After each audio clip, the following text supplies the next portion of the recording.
ನಾನು ಯುದ್ಧ ಭೂಮಿಯಲ್ಲಿ ಸತ್ತರೆ ನನ್ನನ್ನು ಪೆಟ್ಟಿಗೆಯಲ್ಲಿ ಇರಿಸಿ ಮನೆಗೆ ಕಳುಹಿಸಿ ನನ್ನ ಪದಕಗಳನ್ನು ನನ್ನ ಎದೆಯ ಮೇಲೆ ಇಟ್ಟು ನಾನು ನನ್ನ ಕರ್ತವ್ಯವನ್ನು ಅತ್ಯುತ್ತಮವಾಗಿ ನಿರ್ವಹಿಸಿದೆ ಎಂದು ನನ್ನ ಅಮ್ಮನಿಗೆ ಹೇಳಿ.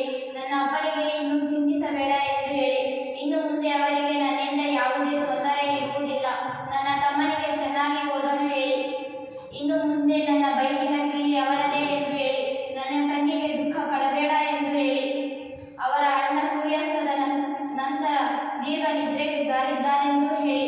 ನನ್ನ ದೇಶದ ಜನರಿಗೆ ಅಳಬೇಡ ಎಂದು ಹೇಳಿ. ನನ್ನ ದೇಶಕ್ಕೆ ಅಳಬೇಡ ಎಂದು ಹೇಳಿ.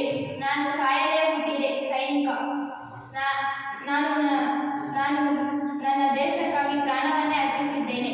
ನೀತಿ ಸೈನಿಕನ ಜೀವನ ಕೇವಲ ಅವಳದ್ದಲ್ಲ, ಅವನ ದೇಶಕ್ಕೂ ಮತ್ತು ಕುಟುಂಬಕ್ಕೂ ಸೇರಿದೆ. ನಮ್ಮ ವೀರ ಸೈನಿಕರ ತ್ಯಾಗವನ್ನು ಸದಾ ಗೌರವಿಸಿ ಅವರನ್ನು ಮರೆಯಬೇಕು ಎಂದು ಹೇಳುತ್ತಿದ್ದೇನೆ. ದೇಶಭಕ್ತಿ ಗೀತೆ. ನನ್ನ ದೇಶ ನನ್ನ ಉಸಿರು ನನ್ನ ಪ್ರಾಣ ಭಾರತ, ಶಾಂತಿ ಸಹಬಾಳ್ವೆ ವಿಶ್ವಕ್ಕೆಲ್ಲ ಸಾರುತ್ತ. ನನ್ನ ದೇಶ ನನ್ನ ಉಸಿರು ನನ್ನ ಪ್ರಾಣ ಭಾರತ, ಶಾಂತಿ ಸಹಬಾಳ್ವೆ ವಿಶ್ವಕ್ಕೆಲ್ಲ ಸಾರುತ್ತ. ಇಲ್ಲಿ ಒಮ್ಮೆ ಜನ್ಮ ತಾಳದು ಪುಣ್ಯವೋ